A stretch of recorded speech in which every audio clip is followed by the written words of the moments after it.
El viejo Koskosh escuchaba ávidamente.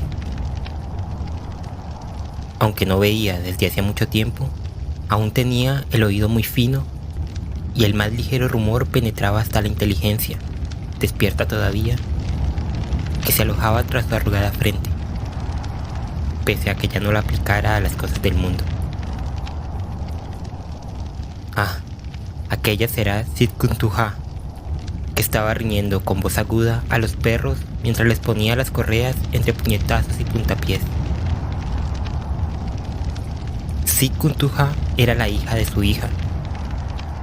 En aquel momento estaba demasiado atareada para pensar en su achacoso abuelo, aquel viejo sentado en la nieve, solitario y desvalido. Había que levantar el campamento. El largo camino los esperaba y el breve día moría rápidamente.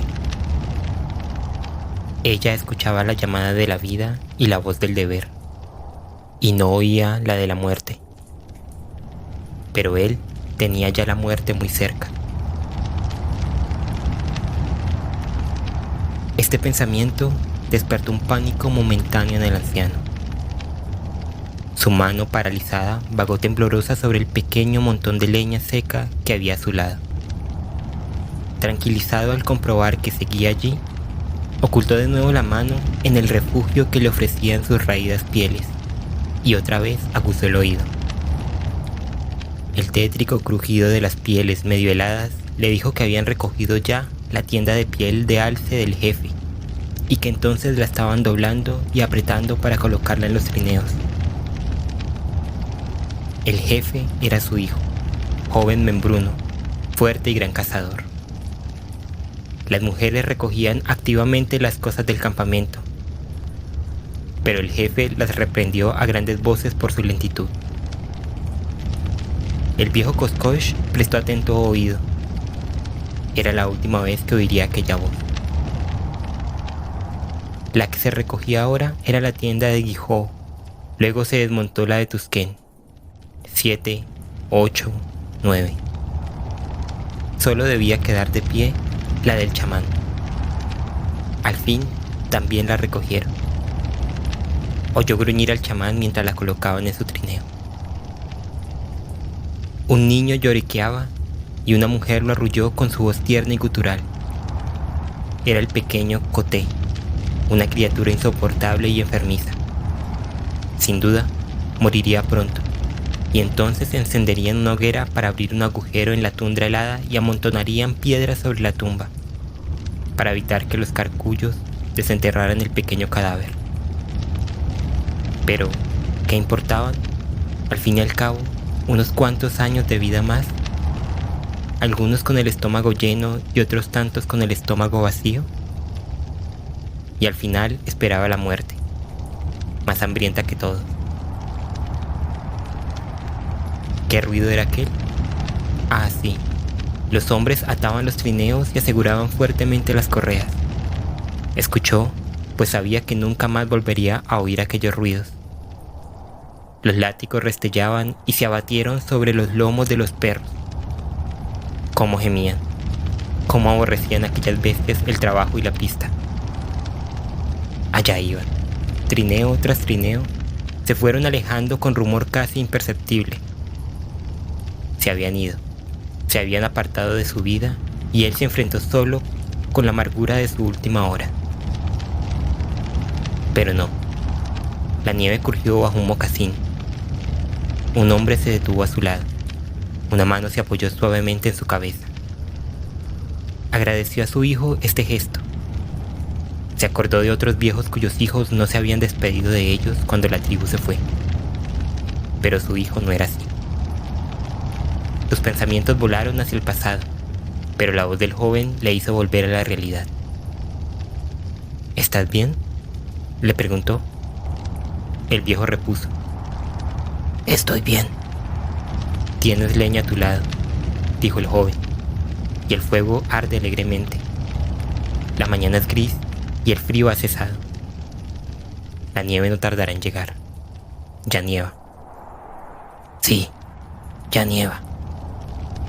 Los hombres de la tribu tienen prisa. Llevan pesados fardos y tienen el vientre liso por la falta de comida. El camino es largo y viajan con rapidez. Me voy. ¿Te parece bien? Sí. Estoy como una hoja del último invierno, apenas sujeta a la rama.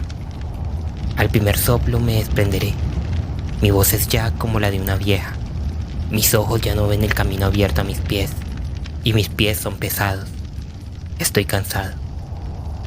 Me parece bien. Inclinó sin tristeza la frente y así permaneció hasta que hubo cesado el rumor de los pasos al aplastar la nieve y comprendió que su hijo ya no le oiría si le llamase. Entonces se apresuró a acercar la mano a la leña. Solo ella se interponía entre él y la eternidad que iba a engullirlo. Lo último que la vida le ofrecía era un manojo de ramitas secas.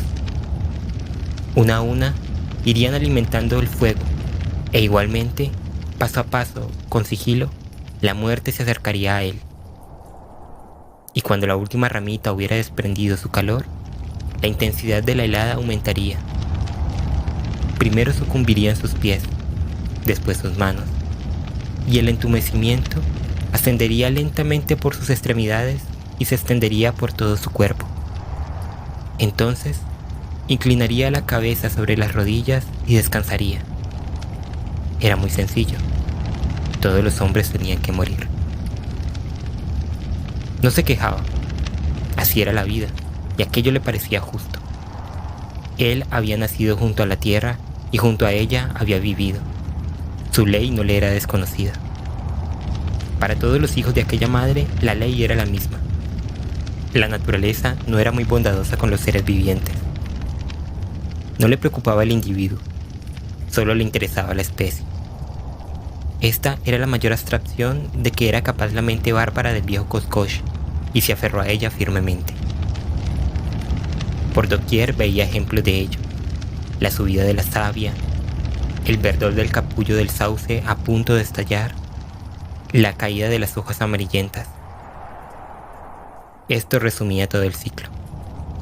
Pero la naturaleza asignaba una misión al individuo. Si éste no la cumplía, tenía que morir. Si la cumplía, daba lo mismo. Moriría también. ¿Qué le importaba eso a ella? Eran muchos los que se inclinaban ante sus sabias leyes, y eran las leyes las que perduraban, no quienes las obedecían. La tribu de Koskosh era muy antigua. Los ancianos que él conoció de niño ya habían conocido a otros ancianos en su niñez. Esto demostraba que la tribu tenía vida propia, que subsistía porque todos sus miembros acataban las leyes de la naturaleza desde el pasado más remoto. Incluso aquellos de cuyas tumbas no quedaban recuerdos las habían obedecido. Ellos no contaban, eran simples episodios. Habían pasado como pasan las nubes por un cielo estival. Él también era un episodio y pasaría. ¿Qué importaba él a la naturaleza? Ella ponía una misión a la vida y le dictaba una ley: la misión de perpetuarse y la ley de morir. Era agradable contemplar a una doncella, fuerte y de pechos opulentos, de paso elástico y mirada luminosa, pero también la doncella tenía que cumplir su misión. La luz de su mirada se hacía más brillante, su paso más rápido. Se mostraba, ya atrevida, ya tímida con los varones, y les contagiaba su propia inquietud. Cada día estaba más hermosa y más atrayente. Al fin, un cazador, a impulso de un deseo irreprimible, se la llevaba a su tienda para que cocinara y trabajase para él y fuese la madre de sus hijos. Y cuando nacía su descendencia, la belleza la abandonaba. Sus miembros pendían inertes, arrastraba los pies al andar, sus ojos se enturbiaban y destilaban humores. Solo los hijos se deleitaban ya apoyando su cara en las arrugadas mejillas de la vieja squat junto al fuego. La mujer había cumplido su misión. Muy pronto, cuando la tribu empezaba a pasar hambre o tuviese que emprender un largo viaje, la dejarían en la nieve, como le habían dejado a él, con un montoncito de leña seca. Esta era la ley. Colocó cuidadosamente una ramita en la hoguera y prosiguió sus meditaciones. Lo mismo ocurría en todas partes y con todas las cosas. Los mosquitos desaparecían con la primera helada. La pequeña ardilla de los árboles se ocultaba para morir. Cuando el conejo envejecía, perdía la agilidad y ya no podía huir de sus enemigos. Incluso el gran oso se convertía en un ser desmañado, ciego y gruñón, para terminar cayendo ante una chillona jauría de perros de trineo. Se acordó de cómo él también había abandonado un invierno a su propio padre en uno de los afluentes superiores del Klondike. Fue el invierno anterior a la llegada del misionero con sus libros de oraciones y su caja de medicina. Más de una vez, Koskosh había dado un chasquido con la lengua al recordar aquella caja, pero ahora tenía la boca reseca y no podía hacerlo. Especialmente, el matadolores era bueno sobremanera, pero el misionero resultaba un fastidio, al fin y al cabo, porque no traía carne al campamento y comía con gran apetito. Por eso, los cazadores gruñían, pero se le helaron los pulmones allá en la línea divisoria del Mayo, y después los perros apartaron las piedras con el hocico y se disputaron sus huesos. Koskosh echó otra ramita al fuego y evocó otros recuerdos más antiguos. Aquella época de hambre persistente en que los viejos se agazapaban junto al fuego con el estómago vacío, y sus labios desgranaban oscuras tradiciones de tiempos remotos en que el Yukón estuvo sin helarse 3 inviernos y luego se heló 3 veranos seguidos. Él perdió a su madre en aquel periodo de hambre. En verano fracasó la pesca de salmón y la tribu esperaba que llegase el invierno, con él los caribúes.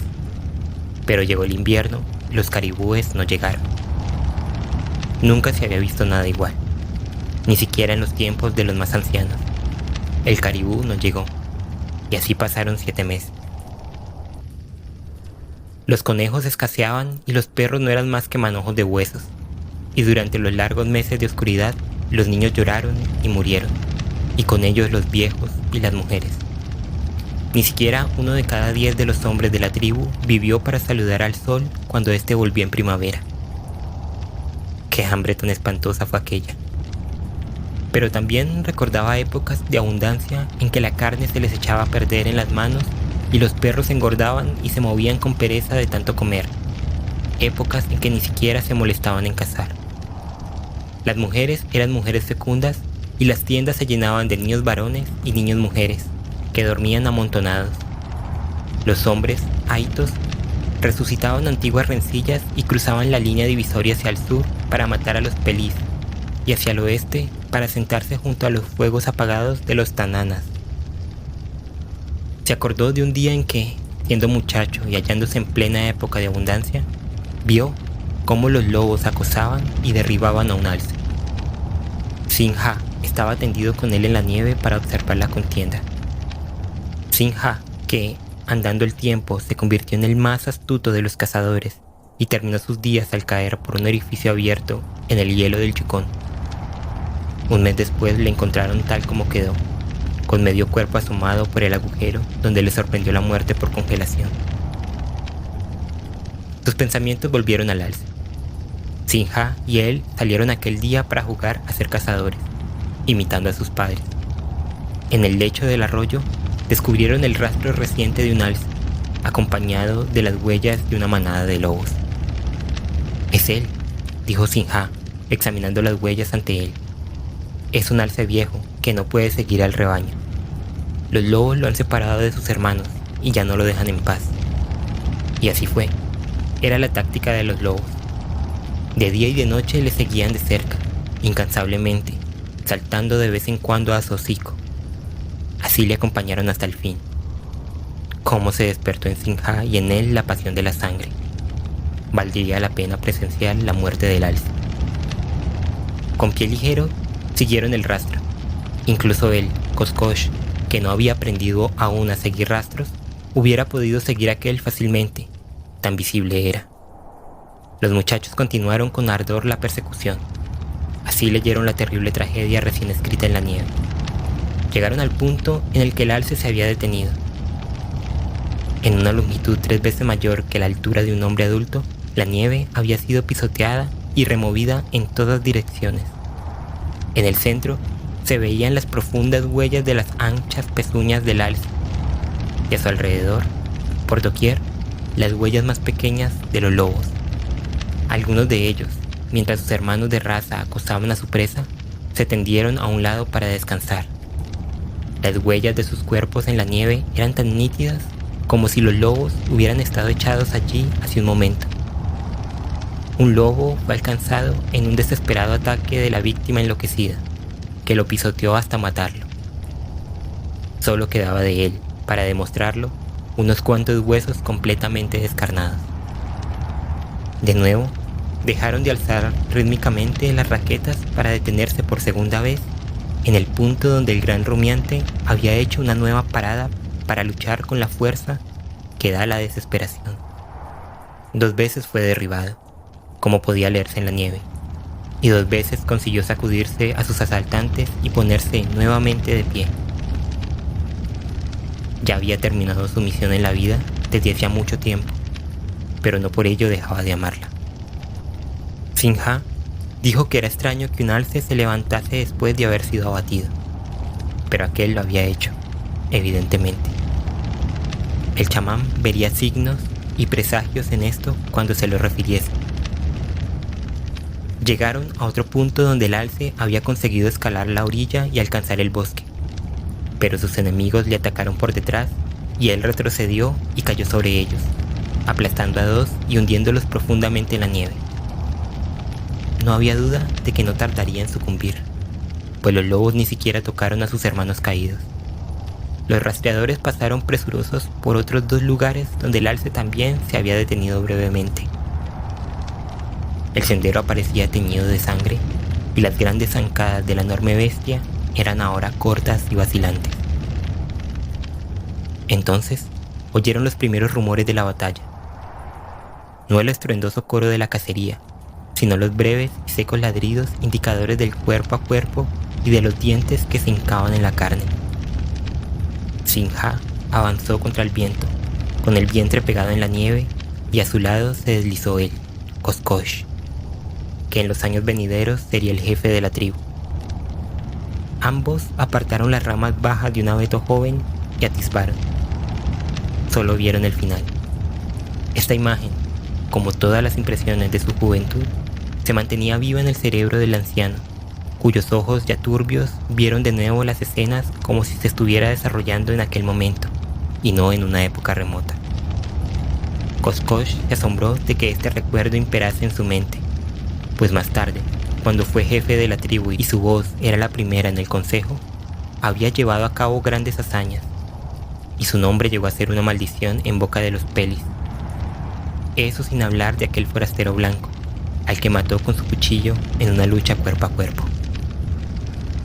Siguió evocando los días de su juventud hasta que el fuego empezó a extinguirse y el frío le mordió cruelmente. Tuvo que reanimarlo con 2 ramitas y calculó lo que le quedaba de vida por las ramitas restantes. Si Sikuntunja se hubiera acordado de su abuelo, si le hubiera dejado una brazada de leña mayor, habría vivido más horas.